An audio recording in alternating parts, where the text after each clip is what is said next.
We're here with the new acquisition ng bagong kupunan dito sa MPL, ang Twisted Minds. We're here with Hajizi, two-time MPL champion. Haji, the KDA machine, yung nickname mo dito. Explain mo naman, paano mo nakuha yung nickname na yun? Nag-start po yun nung MPL Season 6, jungler pa po yung role ko nun. Okay. Ano po yun nun, parang kahit lagi po kami natatalo, tas mataas po lagi yung KDA ko. Okay. Kumbaga, minsan lang po ako namamatay ganun sa game. Alright. Ito, paano ka ba nagsimula? Ano ba ang kwento ni Haji? Paano ka nag-start sa esports and of course sa MPL? Nag-start ako sa esports since 2018. Ayun po, nung dati ko kasi 2017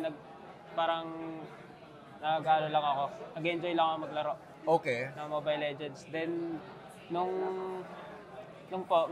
may nabalitaan po ako sa FB na may qualifiers, then may kumuha sa akin nung season 2 na team. Ayun po, nag-try po kami mag-qualify. Okay. Tapos yun po, nag-qualify naman po kami. Then doon na po nag-start lahat. Kung hindi ka nag-e-sports, bago nagkaroon ng opportunity dito sa Pilipinas na maging esports athlete, ano yung direksyon ng buhay mo? Meron ka bang pangarap na certain job na gusto mong pasukan? Dati ko kasi parang sobrang bata ko pa nun. Parang wala pa pong alam sa buhay. Parang hindi ko pa po alam yung direction ko nun . Kumbaga lang po ako nag-aaral lang po ako, tsaka yun po, ina-enjoy ko lang po yung buhay. So talagang enjoy lang as it comes. Okay, eto naman, yung mga magulang mo, nung nalaman na eto may opportunity ka sa esports, paano mo sinabi sa kanila na seseryosohin mo na to? Sabi ko po sa kanila na parang bigla na lang ako umalis nun .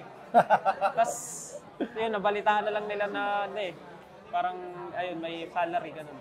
Okay. Tas, pero hindi naman patago yung paglalaro mo? Hindi naman po. Minsan, paggabi, patago kasi sinisita po ako pag nagpupuyat. Okay. Eto, Haji, ano ma-expect namin sa'yo dito sa bagong team mo, Twisted Minds, bagong kupunan dito sa MPL? Siguro po, expect na lang po is, siguro, mas mag-i-improve pa po ako sa player. Then, mas papakitaan po namin kayo ng magandang laban. Okay. Eto, Haji, two-time MPL champion ka na. Ano yung pinaka magandang bagay na nabili mo with your earnings dito sa esports? Siguro po, pinakamagandang bagay na nabili ko is yung nakapagpatayo ako ng bahay namin. Kasi po dati nangungupahan lang po kami. So ngayon hindi na po kami Okay. Ano ang message mo sa lahat ng mga aspiring na maging katulad mo, esports athlete, makapagtayo ng bahay? Anong mensahe mo sa kanila? Siguro po enjoy lang po nila yung ginagawa nila. Kung saan po sila masaya, doon po sila mag-focus. Tsaka kung saan talaga yung gusto nila. Ayun. So, okay. Tsaka huwag nyo pabayaan yung sarili nyo kasi pag may nasira dyan, di nyo na matutuloy yung pangarap nyo. Maliban sa mag-champion ulit, ano yung pinakamalaking pangarap sa buhay mo? Pangarap? Biggest dream. Yung biggest dream mo. Ano po? Ano yung gusto mo pang ma-achieve sa buhay?